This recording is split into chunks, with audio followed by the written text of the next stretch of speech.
Buenas noches.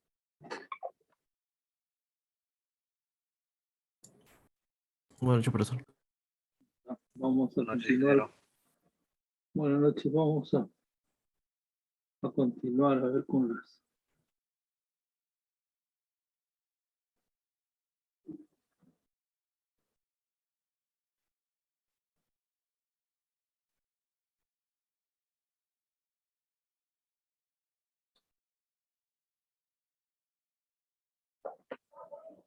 Vamos a acabar ahora con la parte teórica y mañana vamos a hacer algunos ejemplos, algunos ejercicios.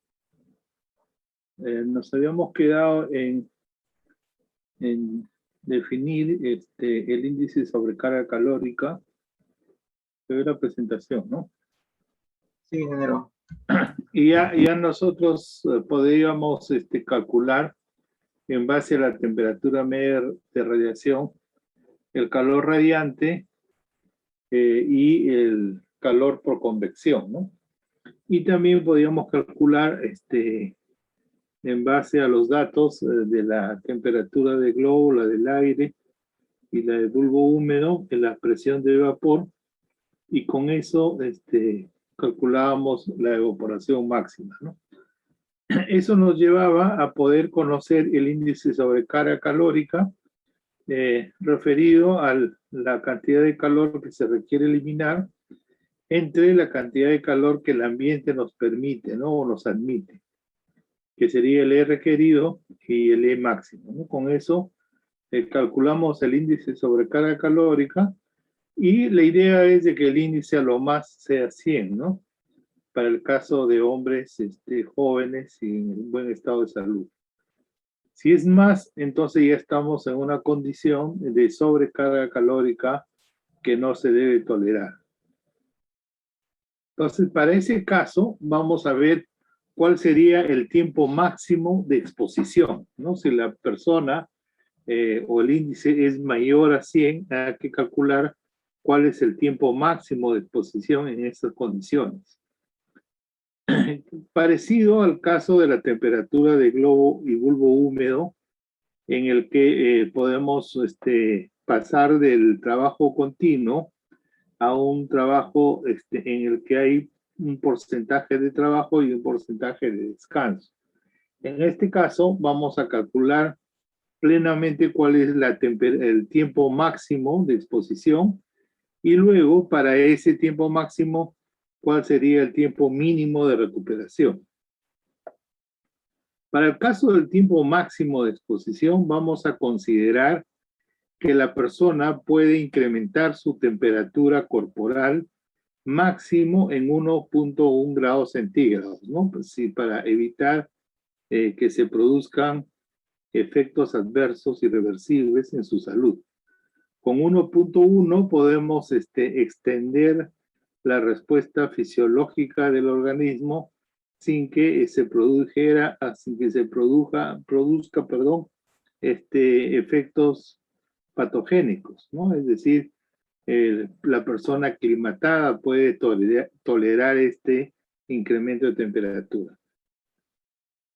Entonces, si consideramos un incremento de 1.1 grados centígrados y asumiendo un peso de 70 kilogramos del hombre patrón, de la persona que estamos considerando como criterio, y teniendo en cuenta que esta persona tiene un calor específico de 0.83, podemos calcular el calor máximo, ¿no? Acumulable.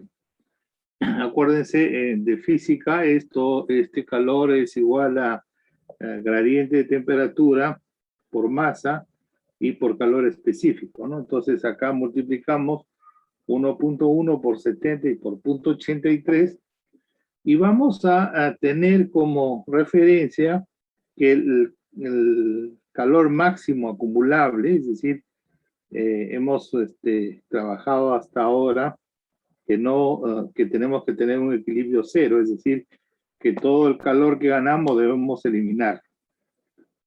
Pero en esta condición vamos a asumir un incremento de la temperatura, por lo tanto, estamos aceptando que vamos a ganar calor y lo vamos a acumular, ¿no?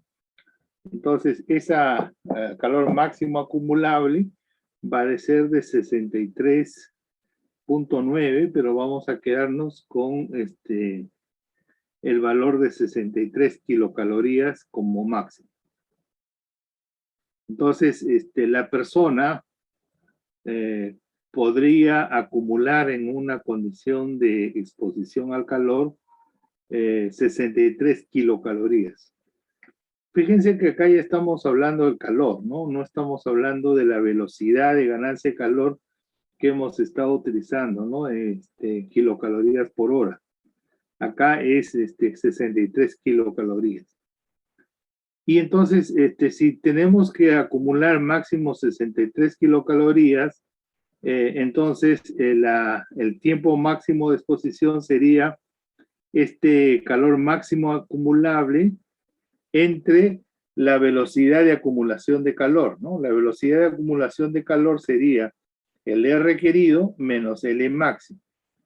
Como estamos en una condición en que el E máximo es menor que el E requerido, porque el ambiente no nos permite aceptar o no nos acepta todo el calor que queremos eliminar, entonces acá hay una diferencia que aporta a la acumulación de calor, ¿no? Por eso vamos a hablar de velocidad de acumulación de calor. Decíamos, por ejemplo, si necesitamos eliminar 400 kilocalorías y el ambiente nos acepta solamente 300, entonces la diferencia es de 100 kilocalorías por hora. Nos estaríamos calentando a razón de 100 kilocalorías por hora. Entonces, como lo máximo que podemos calentarnos es hasta lograr 63 kilocalorías, pues dividimos el calor máximo acumulable, reemplazando acá sería 63, entre la velocidad de acumulación de calor, que sería el E requerido, menos el E máximo. Entonces, este tiempo nos va a salir en horas. Y sería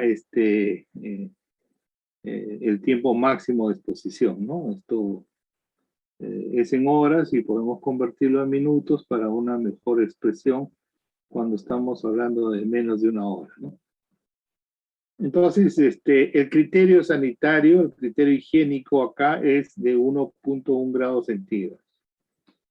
Los dosímetros de calor que se utilizan para la exposición de las personas a ambientes calurosos o a esfuerzos físicos intensos miden precisamente la temperatura del cuerpo. El dosímetro lo que hace es medir la temperatura de la persona en el oído, ¿no? Uno se pone un sensor en el oído y digamos, sensor mide la temperatura.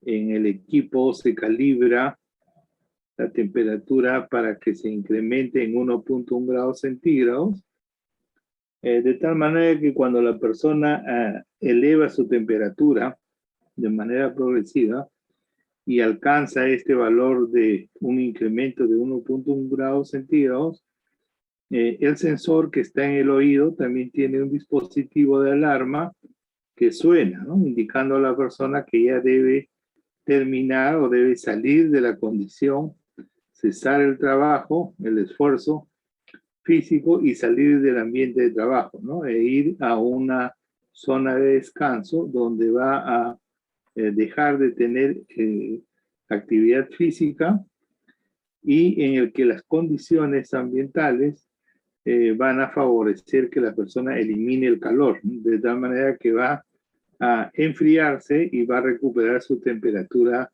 normal o su temperatura de equilibrio. En esas condiciones, la persona va a permanecer también un tiempo y la idea es que desarrollemos un ambiente para que la persona permanezca en etapa de descanso el menor tiempo posible, ¿no? Y para eso vamos a calcular el tiempo mínimo de recuperación. El tiempo mínimo de recuperación está determinado por el calor acumulado, que puede ser las 63 kilocalorías cuando estamos hablando del máximo calor acumulado, o puede ser menos, ¿no? Puede ser, digamos, menos de 63, la persona no necesariamente llega a 1.1 grados centígrados por encima, sino menos. Entonces el calor acumulado va a ser el tiempo de exposición que está la persona en el ambiente de trabajo, haciendo el esfuerzo físico y exponiéndose a las condiciones climáticas del centro laboral, por la velocidad de acumulación de calor, ¿no? La velocidad de acumulación de calor es precisamente el E requerido en el ambiente de trabajo menos el E máximo. Entonces acá calculamos el calor acumulado y después en el ambiente de descanso, cuando la persona ya está en el ambiente de descanso, vamos a tener una velocidad de pérdida de calor. La velocidad de pérdida de calor va a ser el E máximo del ambiente de descanso, que esta vez sí tiene que ser mayor que el E requerido, menos el E requerido, ¿no? Pero el E requerido acá es el E requerido en el ambiente de descanso. Acuérdense que el E requerido es el calor metabólico más menos el calor por radiación más menos el calor por convección. En el ambiente de descanso, el M va a ser 100 kilocalorías por hora. Es decir, la persona no hace esfuerzo físico, solo descansa. Y el calor radiante y el calor por convección se calcula para las condiciones de descanso, ¿no? Entonces, acá vamos a tener otro E requerido que es de descanso, otro E máximo que es del ambiente de descanso, y calculamos de esa manera el tiempo mínimo de recuperación. En este aspecto tampoco no podemos exagerar en las condiciones ambientales del ambiente de trabajo.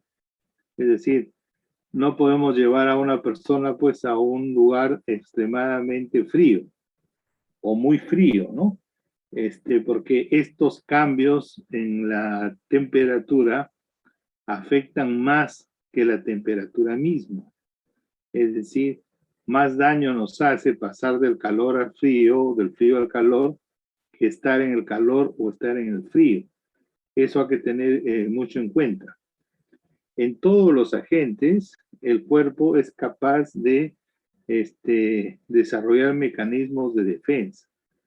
Si, por ejemplo, estamos en un ambiente caluroso, nuestro cuerpo, como hemos explicado anteriormente, empieza a defenderse de esa condición y cambia su fisiología para defenderse de esta, digamos, agresión ambiental, de este agente ambiental.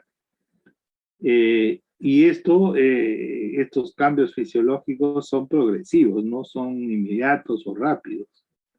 Entonces el cuerpo está en un proceso de defensa, se está en buena cuenta aclimatando a las condiciones, y si súbitamente cambiamos, entonces vamos a producir un problema en nuestro cambio fisiológico, ¿no? Pasamos rápidamente al extremo opuesto, entonces el cuerpo nuevamente tiene que empezar a establecer un criterio distinto de defensa, ¿no? Y si cuando ya lo está logrando volvemos a cambiar a la otra condición, entonces generamos mucho más daño. Esto hay que tener en cuenta en todos los agentes, ¿no? No podemos pasar de la oscuridad a la luz o de la luz a la oscuridad, ¿no? No podemos pasar del silencio al ruido, del ruido al silencio.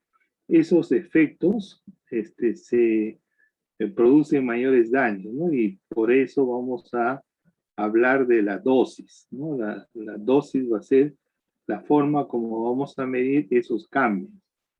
Entonces, en el calor lo que estamos midiendo ahora son las condiciones ambientales en las que la persona se expone. Pero después podemos medir también la dosis del calor y eso directamente asociado a la medición de la variación de la temperatura corporal de la persona, ¿no? Entonces la idea es de que no exista esos cambios bruscos que puedan afectar a la salud de las personas, ¿no? Entonces, cuando diseñamos un ambiente de descanso, tiene que ser un ambiente en el que se cambie la condición, sí, de intercambio de calor, es decir, en el ambiente de descanso, nosotros vamos a entregar calor al ambiente. En la condición de exposición es al revés, pero esa entregar calor al ambiente debe ser también algo progresivo, no puede ser muy brusco, ¿no? Por eso vamos a tener en cuenta variaciones de temperatura entre el ambiente de trabajo y el ambiente de descanso que no sean muy grandes, ¿no? Unas variaciones no muy significativas que puedan afectar la salud de las personas. Entonces, con esto nosotros tenemos el tiempo máximo de exposición y el tiempo mínimo de recuperación. Podemos decir, por ejemplo, la persona debe trabajar 45 minutos seguidos y debe descansar 15 minutos, ¿no? Y así sucesivamente en la jornada. Calentarse, recuperar su condición, volver a trabajar, volver a calentarse, luego descansar, recuperar su condición, y esto, digamos, puede hacerlo en la jornada de 8 horas.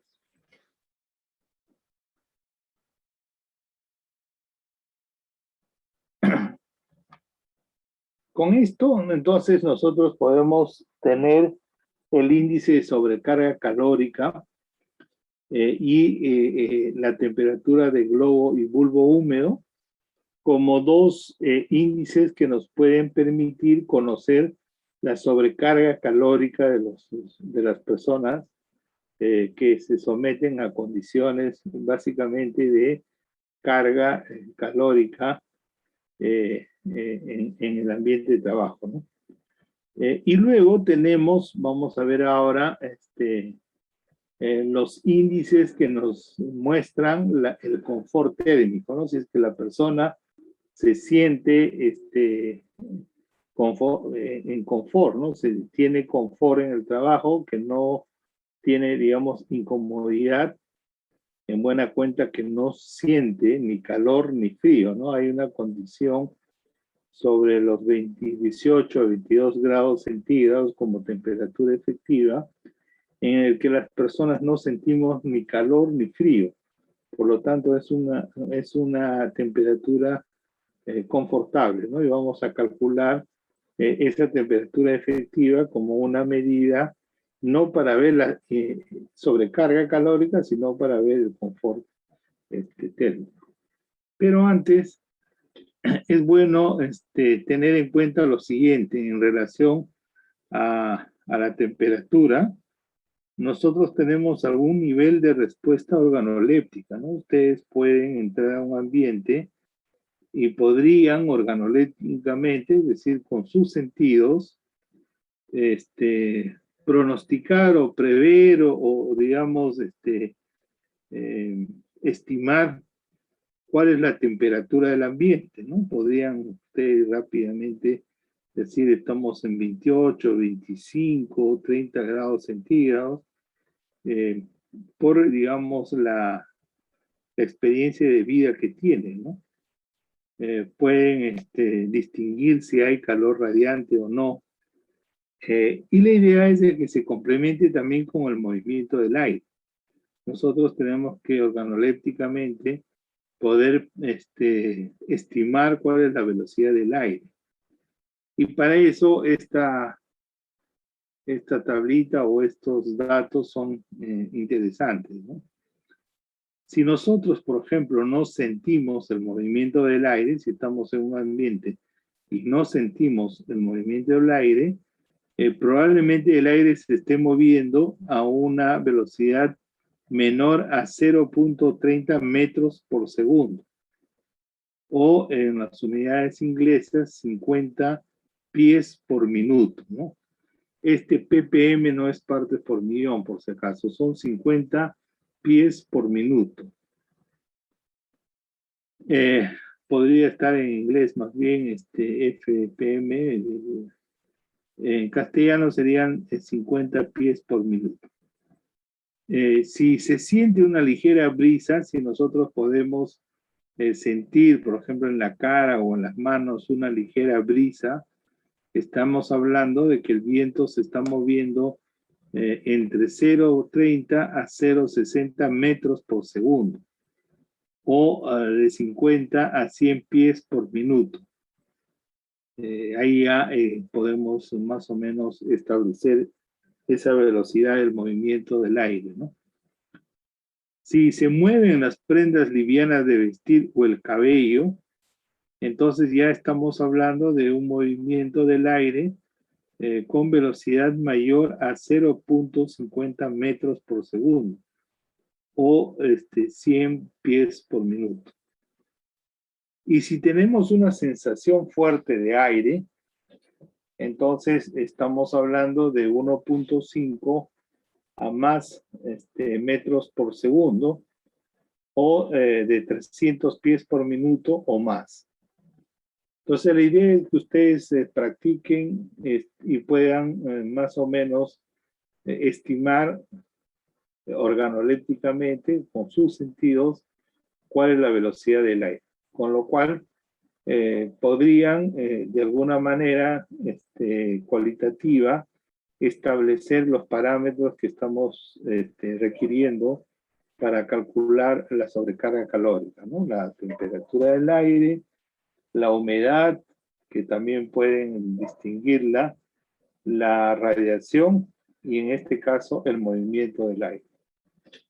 Con esos parámetros ya podemos hacer los cálculos que hemos previsto y podemos hacerlo para más o menos aproximarnos a una evaluación, ¿no? Si no tenemos los instrumentos, podemos aproximarnos a una evaluación empírica, organoléptica, para más o menos evaluar el riesgo.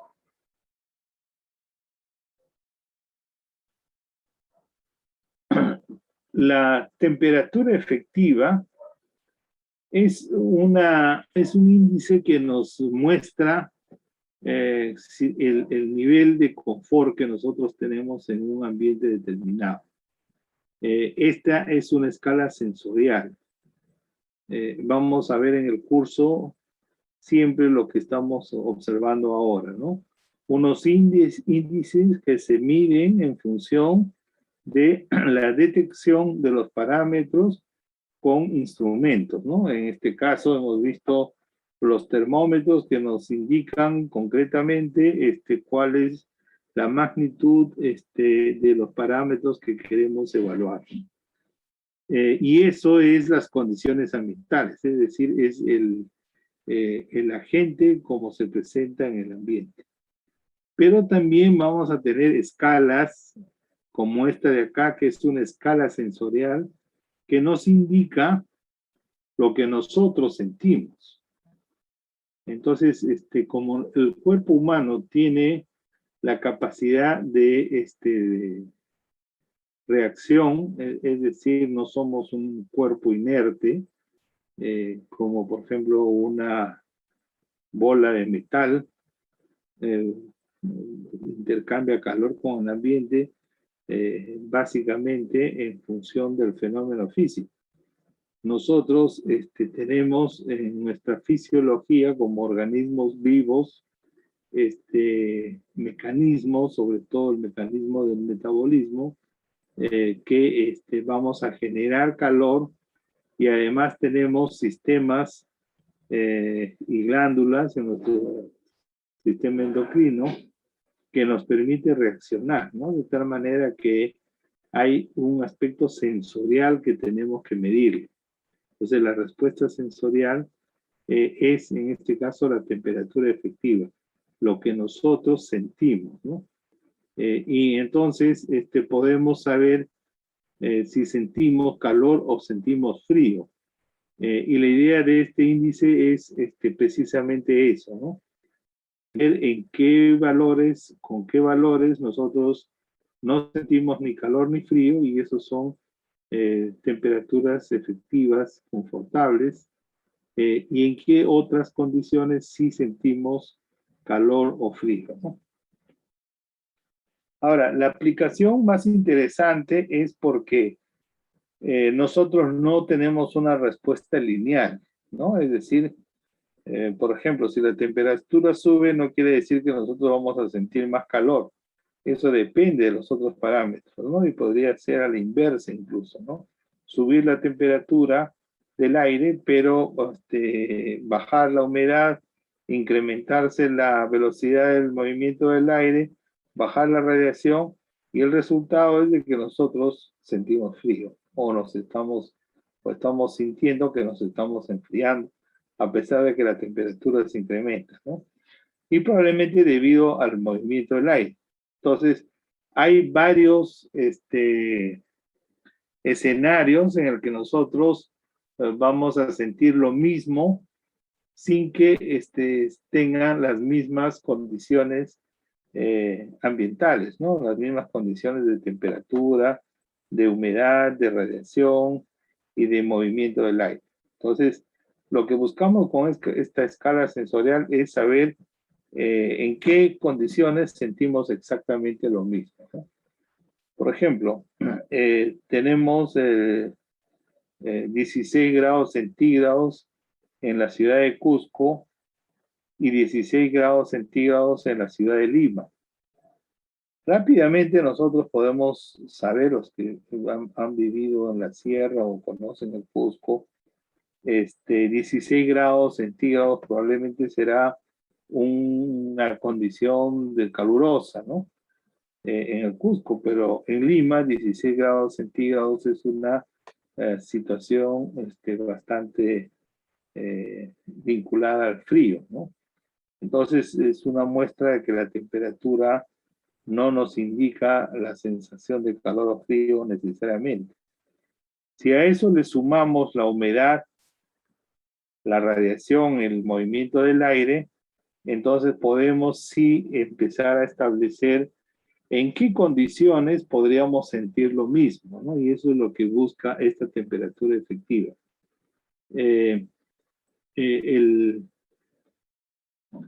El motivo es de que nosotros podamos comparar.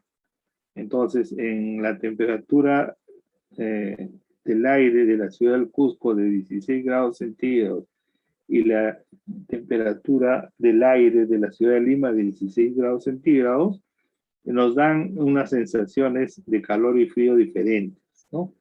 Entonces, para poder compararlas, lo que vamos a hacer es determinar cuál es la temperatura efectiva en cada zona, cuánto es en el Cusco y cuánto es en Lima.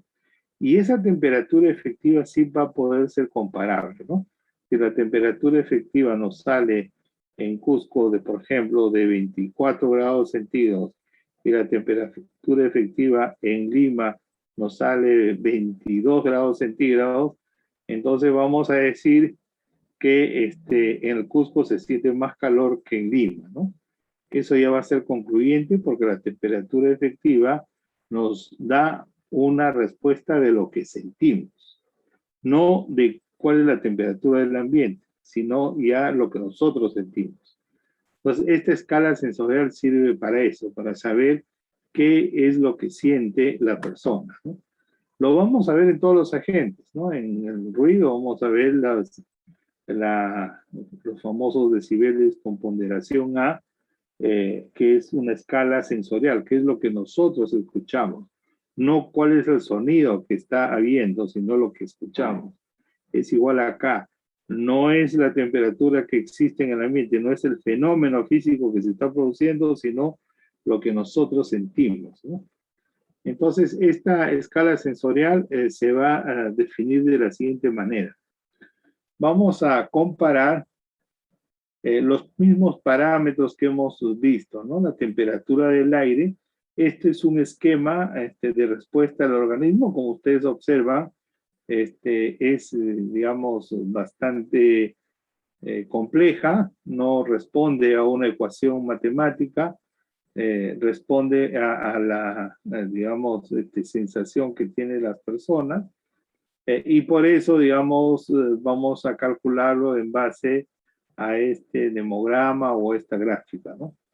Esta es la gráfica que vamos a utilizar para una persona normalmente vestida, ¿no? Es decir, cubierta con ropa de trabajo.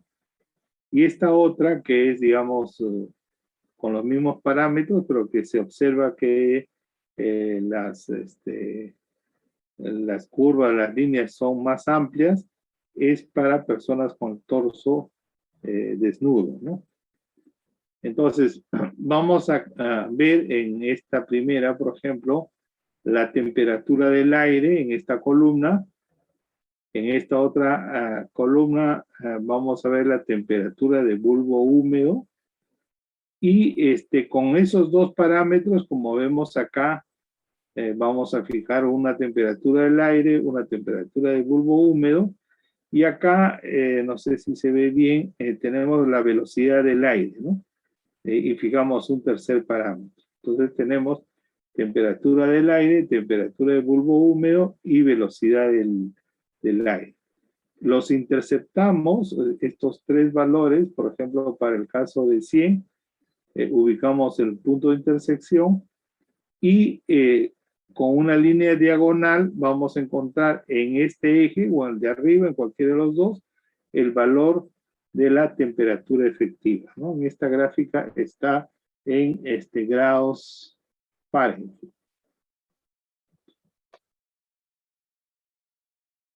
Voy a agrandar para ver el esquema mejor.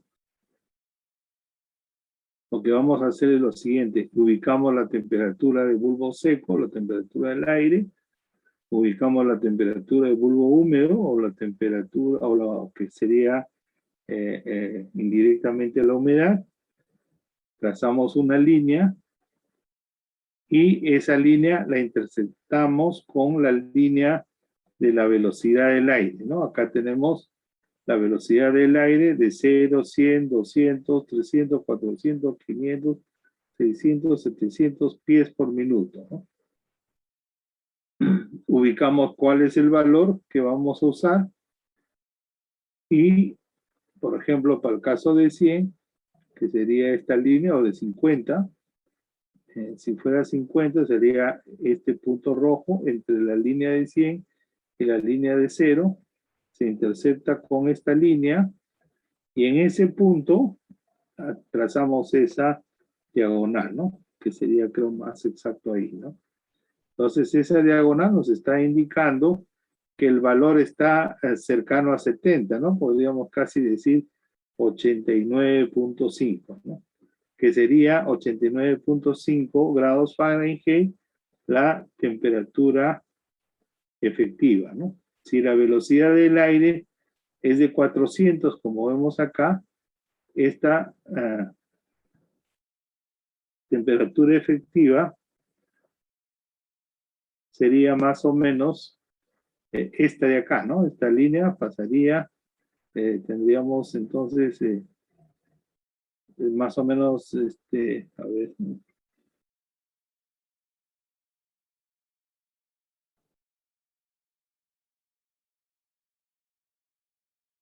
grados, perdón, 66 grados Fahrenheit, la temperatura efectiva.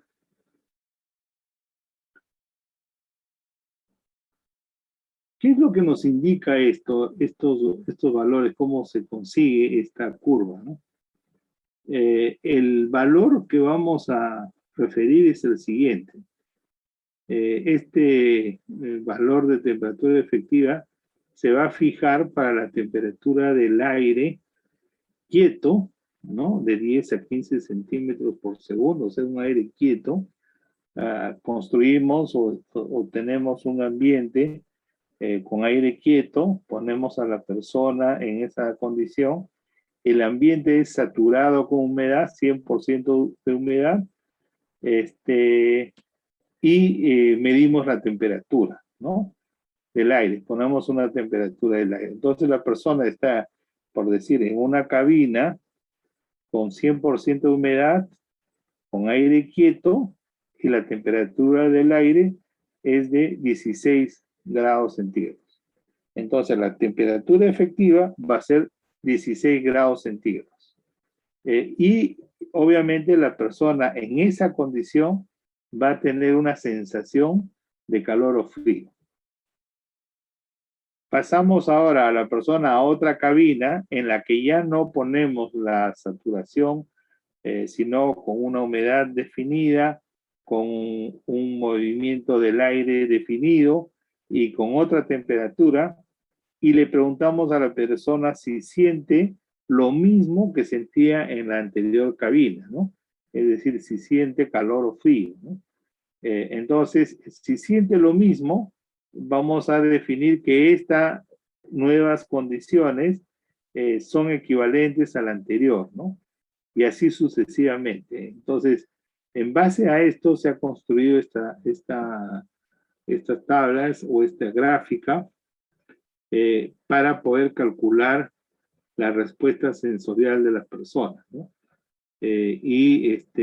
Con eso podemos, cualquier combinación de temperatura del aire, de humedad, de radiación y de movimiento del aire, referirla a una temperatura efectiva, que es, digamos, la sensación que nosotros tenemos.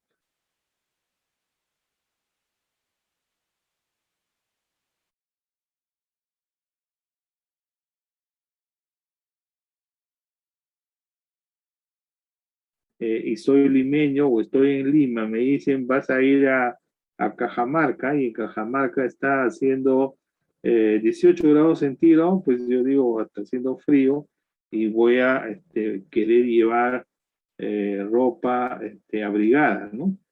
Llegando allá me doy cuenta que está haciendo calor, pero entonces los 18 grados centígrados no son referenciales, porque para nosotros es frío por las condiciones de humedad que tiene Lima, por las condiciones del movimiento del aire y sobre todo de humedad, y allá es calor, ¿no? Y lo mismo, 18 grados centígrados para Loreto será diferente, será frío también para ellos, para Pucallpa será invierno puro, para Puno será calor, entonces los otros parámetros están haciendo que la temperatura no sea referencial para el tema sensorial. Por eso es que hablamos de la temperatura efectiva. Convertimos esos parámetros a un valor de temperatura efectiva y así sí podemos entonces definir si es que tenemos sensación de calor o frío. Entonces, la forma como vamos a hacer operativamente es simple, como lo he mencionado, se ubican los puntos de medición y encontramos el punto de intersección y ahí trazamos la diagonal para saber cuál es la temperatura efectiva. En la temperatura efectiva, como ustedes han podido apreciar, no interviene la radiación. Y acá no hay la temperatura del globo. Entonces la temperatura efectiva básicamente va a ser calculada para condiciones en las que no existe radiación. Y por lo tanto, para los lugares donde hay radiación, vamos a hablar ahora de la temperatura efectiva corregida. La temperatura efectiva corregida va a incorporar el concepto de radiación o el parámetro de radiación.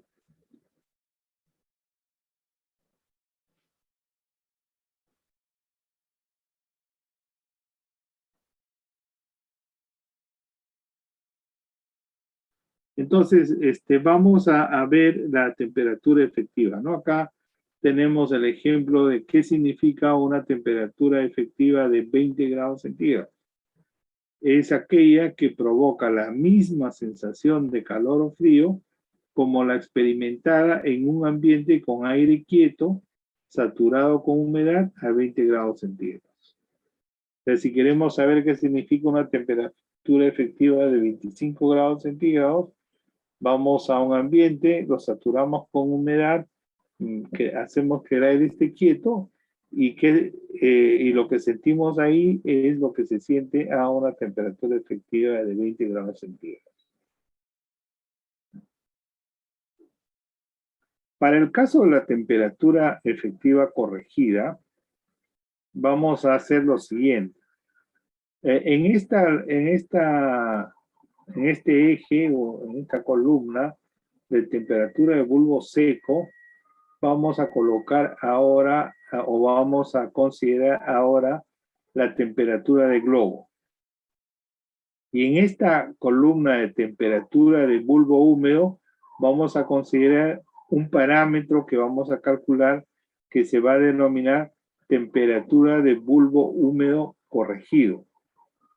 Entonces ya no va a estar la temperatura del aire, sino la temperatura del globo, la temperatura del bulbo húmedo corregido, y se va a mantener la velocidad del aire, ¿no? Y con eso, igual que en el caso anterior, interceptamos las tres datos y obtenemos la temperatura efectiva. En este caso va a ser la temperatura efectiva corregida. Y utilizamos los mismos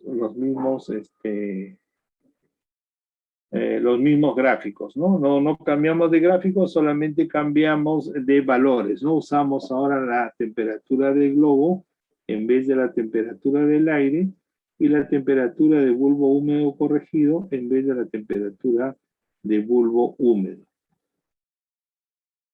Ahora, el tema importante es la temperatura de bulbo húmedo corregido. Para eso vamos a recurrir acá a la tabla ciclométrica. Acá está demasiado rayada, vamos a explicar de manera genérica.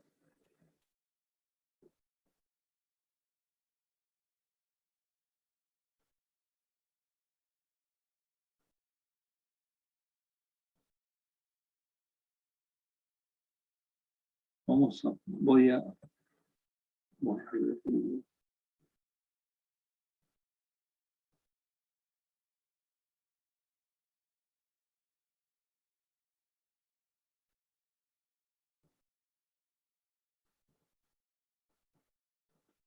En esta tabla ciclométrica nosotros tenemos, como ustedes conocen, tenemos las relaciones estequiométricas en la atmósfera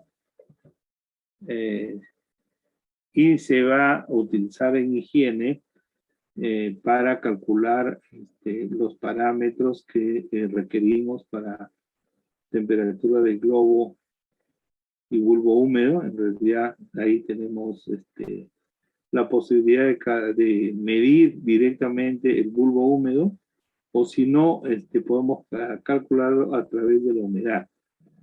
O a la inversa, ¿no? Con la temperatura del bulbo húmedo medido y la temperatura del aire podemos calcular la humedad. La idea es de que esta relación es válida para un nivel de presión barométrica. Esta gráfica, por ejemplo, es válida para 750 milímetros de mercurio, milibares. Si vamos a la altura, tenemos que usar la tabla que corresponda pues a una menor presión. Entonces, tenemos acá, en la parte de abajo, la escala de la temperatura de bulbo seco o la temperatura del aire. Acá, en esta línea curva, tenemos la escala de la temperatura de bulbo húmedo. En la parte vertical, en esta columna, en este eje, tenemos la presión de vapor de agua en milímetros de mercurio. Y las líneas diagonales, curvas, nos indican la humedad relativa, ¿no? Las verticales, la temperatura del aire o bulbo seco, y las diagonales, la temperatura del bulbo húmedo. Entonces, vamos a ver cómo calculamos la temperatura de bulbo húmedo corregido. Por ejemplo, voy a usar cualquier valor. Tenemos una temperatura del bulbo seco, por ejemplo, de 90 grados Fahrenheit. Y sobre este eje nosotros tenemos un valor, ¿no? Acá voy a usar este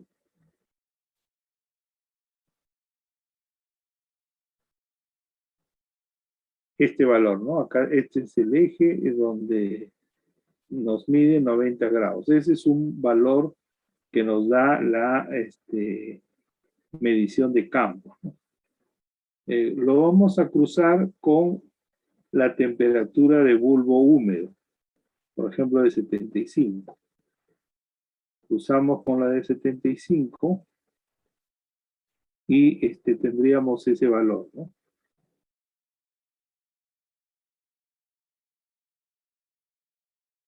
Son dos parámetros que medimos con el equipo: temperatura de bulbo húmedo, perdón, temperatura de bulbo seco y temperatura de bulbo húmedo. Entonces, teniendo esos dos valores, los interceptamos, ¿no? Lo vamos a... Tenemos 75 y 90. Entonces, vamos a interceptar y vamos a usar como criterio...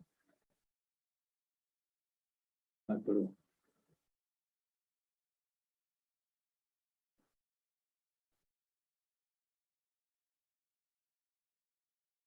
La intersección, ¿no? Entonces, acá voy a ampliar un poquito.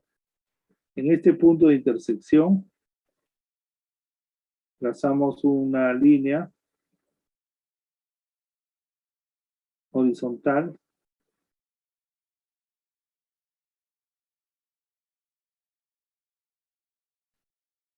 como esta, ¿no? Entonces tenemos en ese punto de intersección de estos dos parámetros, vamos a trazar esta línea horizontal, que nos va a indicar la presión de vapor o en las tablas psicométricas la humedad absoluta, ¿no? Acá también tenemos la humedad absoluta. Entonces ese es un estado de energía importante.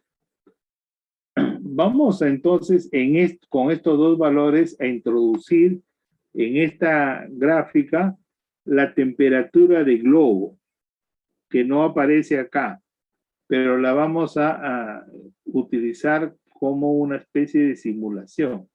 Por ejemplo, la temperatura del globo siempre hemos dicho que es mayor a la temperatura del aire. Podríamos usar, digamos, el valor, el valor que salga, ¿no? Pero acá voy a usar el de 110 grados centígrados. Puedo usar una escala de otro color.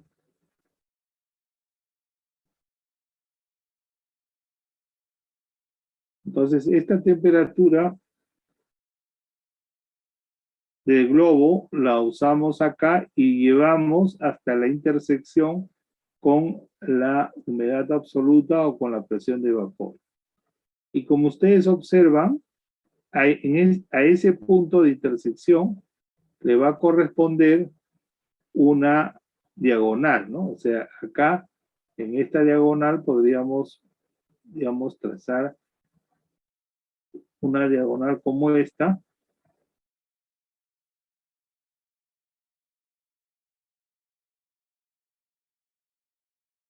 que nos va a dar como resultado una temperatura de bulbo húmedo, ¿no? Acá, por ejemplo, puede ser 80.5. Este 80.5 va a ser la temperatura de bulbo húmedo corregido. Es lo que estamos haciendo es simular o tratar de simular la temperatura efectiva corregida en base a estimar una temperatura de bulbo húmedo, ¿no? De temperatura, acá vamos a poner la temperatura.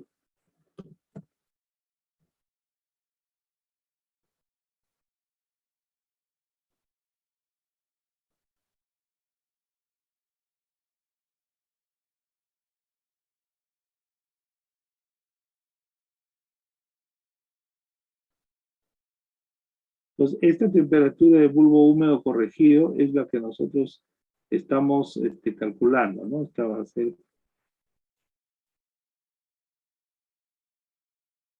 la temperatura de bulbo húmedo corregido.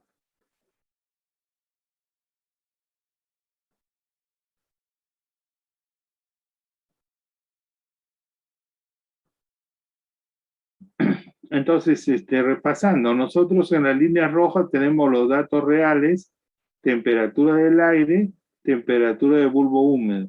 Interceptamos, trazamos una línea horizontal que corresponde a la humedad absoluta o a la presión de vapor de agua en el ambiente, y con esa misma condición vamos a simular una temperatura de bulbo húmedo corregido con la temperatura de globo. Esta temperatura de globo es 110, entonces eso nos lleva a este punto, interceptamos, y sobre este punto trazamos la diagonal, ¿no? Que siempre va a pasar una diagonal. Y con esa diagonal llegamos a encontrar el valor de 80.5 en este caso, ¿no? Esta sería la temperatura de bulbo húmedo corregido. Entonces vamos a ir a calcular la temperatura efectiva corregida con estos dos parámetros morados, ¿no? La temperatura de globo y la temperatura de bulbo húmedo corregido. Ahora, si ustedes se dan cuenta, lo que hemos hecho es pasar a un estado de energía mayor, ¿no? Esta condición inicial, esto de rojo quizás está muy extendido, esta condición inicial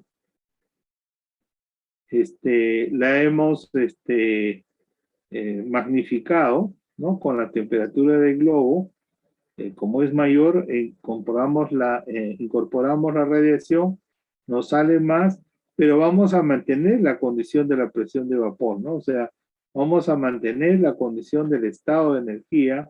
Entonces, para esa nueva condición, esta temperatura de bulbo húmedo sería la de 80, ¿no? Como estamos calculándola por corrección, le vamos a llamar temperatura de bulbo húmedo corregida. Y con ese dato estamos simplemente viendo qué pasaría en un estado de mayor energía, ¿no?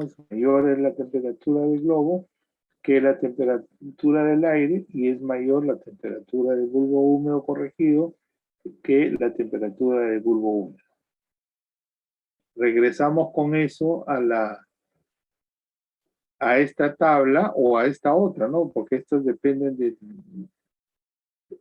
de la vestimenta de la persona. Una persona normalmente vestida, entonces acá, si queremos calcular la temperatura efectiva, usamos temperatura del aire, temperatura de bulbo húmedo, velocidad del aire, y calculamos la intersección de los tres puntos y nos va a dar temperatura efectiva.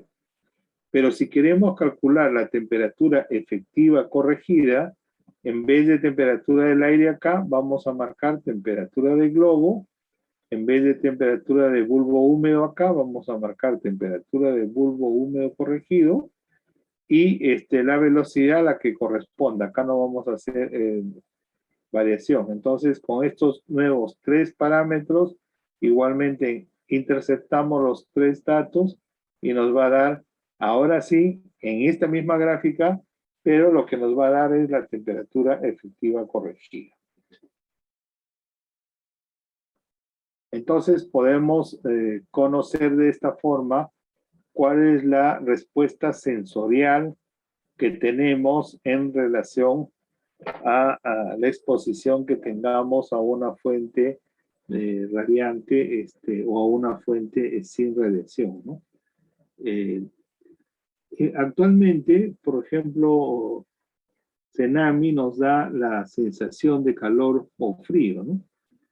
Antiguamente nos daba la temperatura al sol y a la sombra. Al sol era básicamente temperatura considerando radiación, y a la sombra temperatura sin considerar la radiación. Ahora nos da la sensación de calor a la sombra y al sol, ¿no? Ya no habla de la temperatura, sino de la sensación. Y es porque ya se calcula la temperatura efectiva. O sea, se hace la corrección para darnos un valor que directamente la vamos a asociar con la temperatura de confort. Acá no tenemos, pero el rango de temperatura confortable es de 18 grados centígrados a 22 grados centígrados. O sea, entre 18 y 22 grados centígrados, nosotros no sentimos ni calor ni frío. 20 grados centígrados sería la temperatura efectiva o la temperatura efectiva corregida ideal, ¿no? Sería el centro de ese rango de 18 a 22 y no sentiríamos ni calor ni frío. Y ese, digamos, es el criterio que utilizamos para que las personas puedan estar de manera confortable en esas condiciones. Como ustedes observan, tampoco tenemos acá en consideración el tema del esfuerzo físico, ¿no? Por lo tanto, básicamente esto se utiliza para saber la respuesta de la persona sin que tenga necesariamente que hacer esfuerzo físico. Pero es obvio que si hace esfuerzo físico, es mejor hacerlo en estas condiciones que en otras, ¿no? Si ya sentimos calor o frío, el esfuerzo físico va a hacer que la persona se incremente su carga calórica interna y va a sentir calor, ¿no? Va a distorsionar muchísimo el esfuerzo físico, ¿no? Porque en un ambiente que normalmente una persona puede sentir frío, si hace esfuerzo físico, podría ya no sentir el frío, ¿no? El calor generado por el cuerpo va a elevar nuestra temperatura, ¿no? Independientemente de las condiciones ambientales. Y si el ambiente es caluroso y hacemos esfuerzo físico, las condiciones van a ser de mayor calor, ¿no? Entonces, la idea es de que estos índices se utiliza más para el concepto de confort, para el trabajo donde hay poco esfuerzo físico o para las condiciones de descanso de las personas, ¿no? No sé si está claro, ¿hay alguna pregunta de este cálculo? ¿Hay alguna duda? ¿Se ha entendido? Vamos a mañana hacer ejercicios para que reforcemos mejor este concepto. ¿Pero está claro hasta ahora?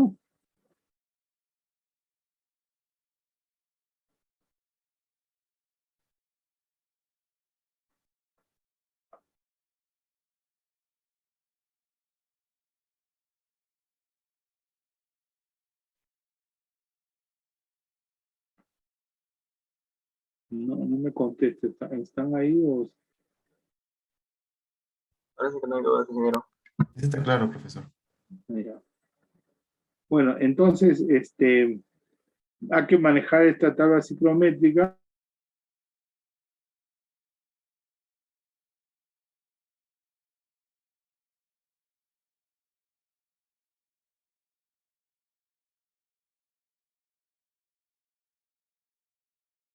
Y la de índice sobre carga calórica, nosotros hemos hecho la evaluación de calor, ¿no? O sea, podemos decir que hay riesgos, hay exposiciones inadecuadas de las personas y por lo tanto deberíamos empezar a plantear medidas de control. Las medidas de control las vamos a digamos, clasificar o distinguir de dos formas. Las medidas de controles ambientales, en el que vamos a intervenir sobre la carga calórica ambiental, y las personales, en las que vamos a trabajar más el tema de la protección de las personas, ¿no? En las ambientales, en las acciones que podamos hacer sobre el ambiente, en primer lugar está la ventilación.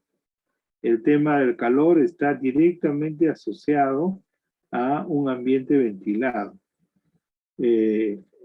La ventilación y la iluminación son dos factores ambientales. Higiénicamente nosotros podemos decir que un ambiente es higiénico cuando el ambiente está ventilado e iluminado. Son los dos factores ambientales que vamos a utilizar para el control de todos los agentes. Ventilado e iluminado. Entonces la ventilación acá tiene que ver con el movimiento del aire, con la temperatura del aire y con la humedad. ¿no? Uno de los aspectos que más se utiliza para controlar carga calórica ambiental es el aire acondicionado. Entonces vamos a definir cuáles serían las características para que en ambientes cerrados nosotros podamos establecer el aire acondicionado. ¿Qué significa manejar la temperatura del aire para arriba o para abajo? O sea, podemos calentar o enfriar el aire, manejar la humedad del aire, podemos retirar la humedad del aire, podemos manejar también la velocidad del aire con la ventilación, y eso nos va a ayudar a retirar el calor del ambiente, ¿no? Y esto se define en función precisamente de la temperatura efectiva, ¿no? ¿Cuál debería ser la temperatura más adecuada para el desarrollo del trabajo? La ventilación, como ustedes conocen, también es una ventilación natural, que es la más recomendable. La ventilación natural, a diferencia del aire acondicionado, está asociada a la altura piso-techo, ¿no? Cuanto más alto es la relación, o digamos la altura del ambiente, de la distancia piso-techo, mejor es la ventilación. Se recomienda para viviendas que la distancia piso-techo sea de 3 metros, para garantizar que exista una gradiente de temperatura y una gradiente de presión, aunque más adelante vamos a precisar mejor el tema de la densidad del aire. Para, por ejemplo, efectos del ruido, vamos a considerar que la densidad del aire en ambientes de trabajo se van a considerar constantes, ¿no? Y más o menos eso ocurre, ¿no? No hay mucha diferencia de la densidad del aire. Lo que sí vamos a tener es una gradiente de temperatura, ¿no? Entre la temperatura del piso y la temperatura del techo va a haber ahí una gradiente de temperatura que va a provocar la movilización, el movimiento del aire de forma natural, ¿no? Que es importante. En los talleres o en las fábricas, esta relación de piso-techo es de 7 metros, ¿no? Debe haber 7 metros para que se produzca esta ventilación. Si no hay eso, entonces tenemos que reemplazar la ventilación natural con la ventilación mecánica. Entonces, si por ejemplo en nuestra vivienda tenemos menos de 3 metros, ya estamos con aire quieto y con riesgos higiénicos, ¿no? Porque no hay movimiento. Es como si tuviéramos un agua estancada, ¿no? La posibilidad de generar mayores problemas para la salud es mayor, ¿no? En este caso, el calor va a quedar, digamos, vinculado o muy fuertemente a la humedad, ¿no? Que podamos tener en el ambiente. Entonces, la ventilación va a ser el primer factor. Vamos a ver algunos ejercicios rápidos. Ustedes tienen un curso específico de ventilación, unos cálculos sencillos, mínimos necesarios para definir un aire acondicionado, un ambiente ventilado en términos de calor. Luego tenemos las barreras. Las barreras se utilizan principalmente para la radiación electromagnética. Hemos mencionado que el calor que se transfiere por radiación es el calor del infrarrojo, ¿no? De radiación electromagnética. Este calor radiante se controla con barreras, ¿no? Si bien es cierto que el calor puede, digamos, llegar de forma indirecta a la persona, el control directo es bastante significativo. Por decir algo, uno está en la playa, va a la playa, se pone una sombrilla. La sombrilla es una barrera para la radiación directa del sol, pero eso no quiere decir que estando debajo de la sombrilla no vamos a exponernos a la radiación. la radiación va a llegar indirectamente a través de la reflexión, ¿no? Los rayos del sol llegan a la arena y la arena se refleja en nuestro cuerpo, pero ese nivel de radiación va a ser mucho menor que el que nos llegue directamente del sol. Entonces, en las barreras que vamos a utilizar oponiéndose a las fuentes radiantes, que es fácil de identificar porque esto es en línea recta, que nosotros tenemos un horno que emite calor, la radiación va a ser en línea recta, podemos distinguir la dirección de la radiación y colocar la barrera en esa, perpendicularmente a esa dirección, ¿no? Entonces, en las barreras lo importante son los materiales, ¿no? Vamos a ver también los coeficientes de absorción de los materiales, la absorción térmica, en función de su naturaleza, ¿no? Y destaca en este caso el aluminio, ¿no? El aluminio es un metal que es mal conductor del calor, es de color blanco, con lo cual no absorbe mucha radiación, es liviano, es dúctil y maleable, ¿no? De tal manera que podemos tener incluso hasta papel aluminio. De tal manera que se utiliza bastante como barrera por sus capacidades, por sus propiedades y sobre todo en el medio industrial, ¿no? Que permite, digamos, que se tenga condiciones muy agresivas para las barreras, ¿no?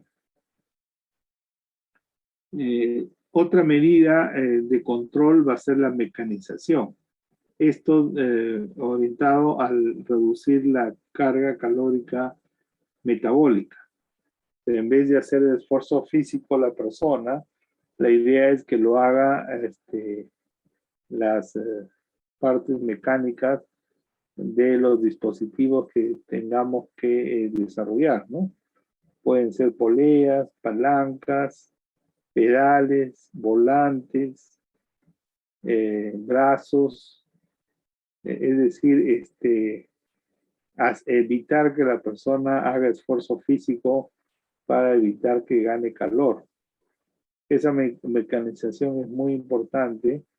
Incluso se llega también progresivamente a la automatización, ¿no? En muchos países ya desarrollados, industrializados, el tema de calor ya no representa mucho problema por el tema del esfuerzo físico y solamente se asocia el problema a las fuentes radiantes.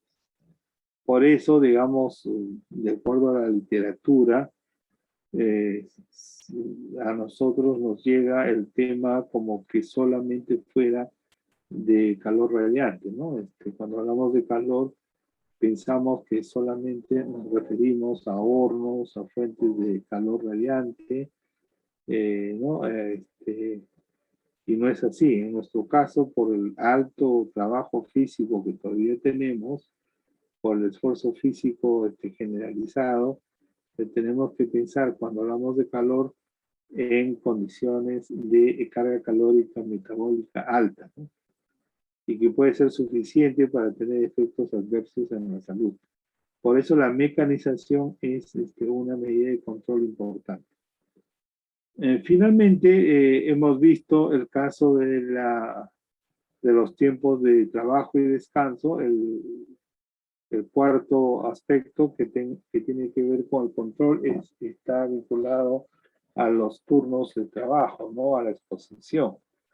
En la organización nosotros podemos generar el ritmo de trabajo en función del tiempo de exposición máximo y el tiempo de recuperación mínimo, por ejemplo, ¿no?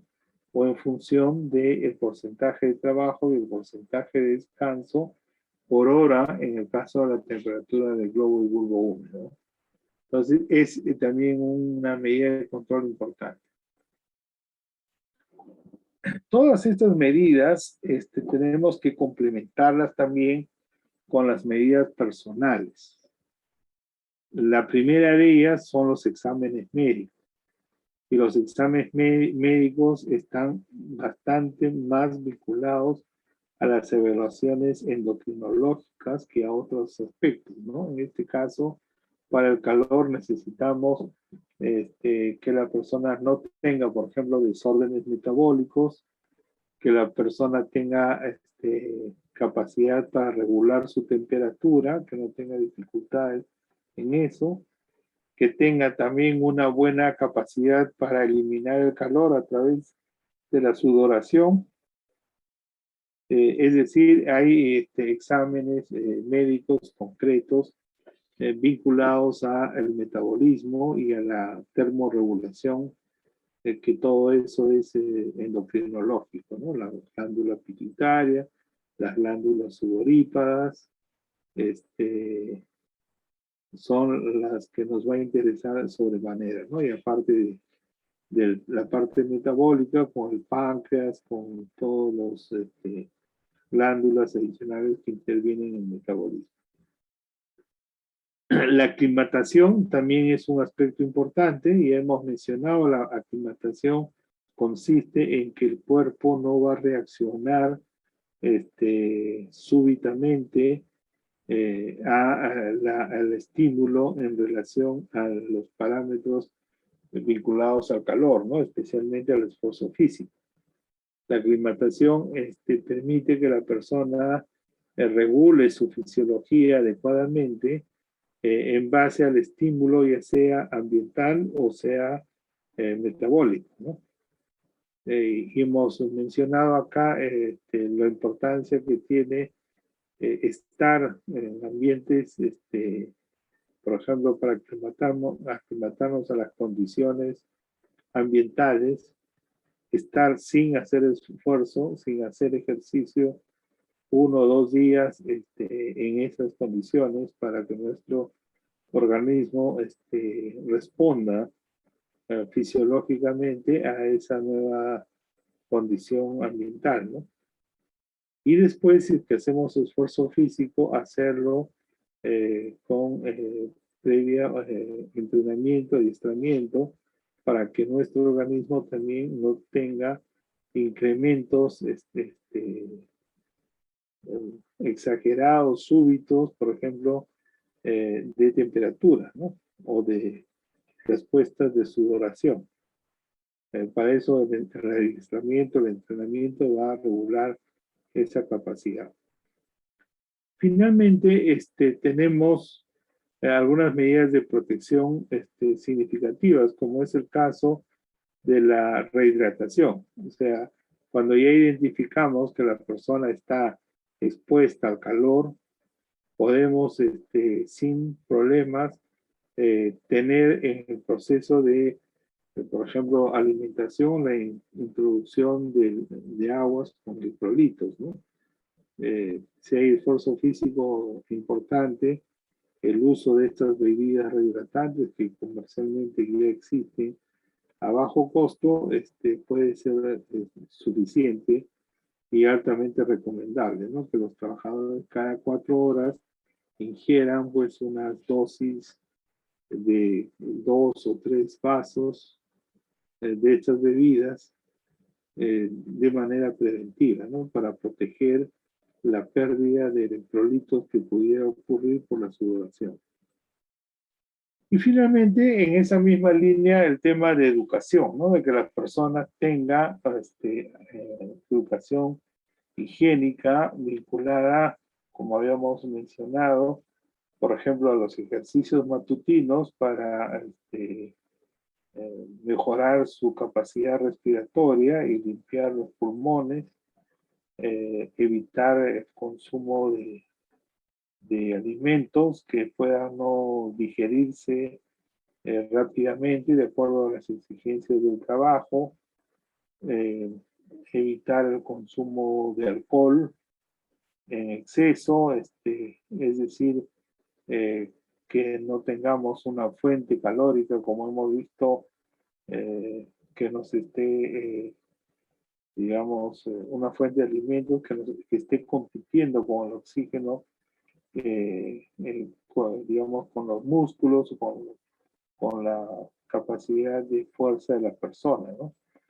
Esos aspectos alimenticios, de higiene, de ejercicios, eh,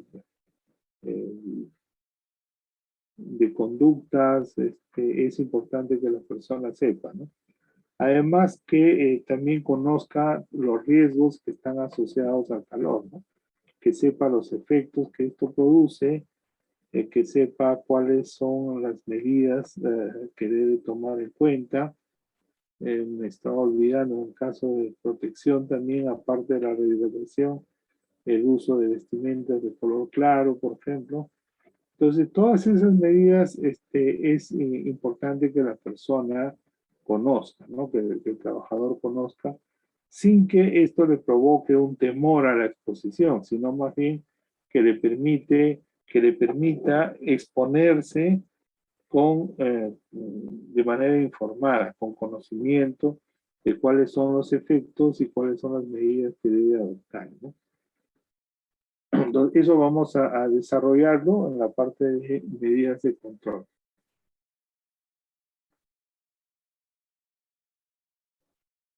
Entonces, hasta acá más o menos hemos visto la evaluación. Vamos a mañana a hacer ejercicios de cómo se calculan cada uno de los índices y la próxima semana veremos el control, algunos ejercicios de control y también los efectos en la salud, básicamente crónicos, ¿no? Porque los agudos hemos dicho que están en el campo de la seguridad. No sé si tenemos algún comentario. Nos quedaríamos hasta aquí por ahora.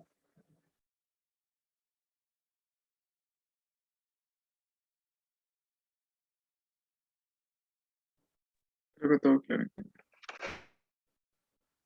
Perfecto, entonces voy a pasarles asistencia. Arrieta, Presente, ingeniero, buenas noches. buenas noches. Bartra, Presente, ingeniero, buenas noches. Becerra, Capcha,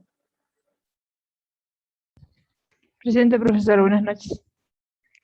Chuco, buenas noches. Presente, profesor. Chuco, Buenas noches. buenas Presente, noches. profesor.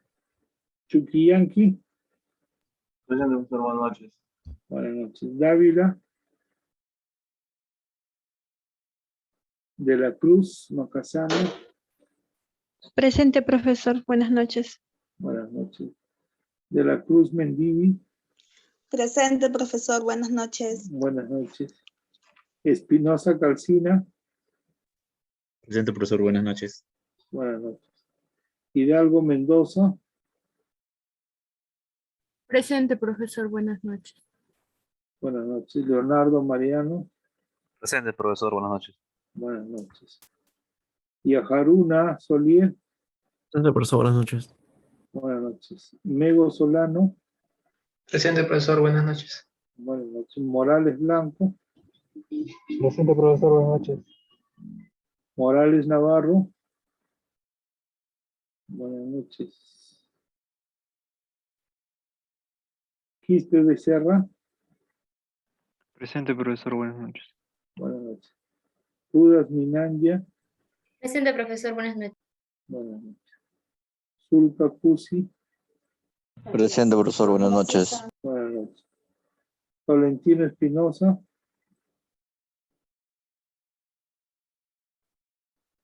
y Valenzuela Muñán. Presente, profesor. Buenas noches. Buenas noches. Perfecto, entonces quedamos para mañana. Profesor, buenas. Usted Bueno. habló en la clase pasada que nos iba a mandar los PPTs y link de las grabaciones. Sí, ahora te los envío. Ok. Justo para mañana que vamos a trabajar. ¿Va a querer mi correo para mandárselo? Yo tengo. Ah, ok, listo, mandamos. Sí, sí, Ya. porque les he mandado las prácticas por su correo.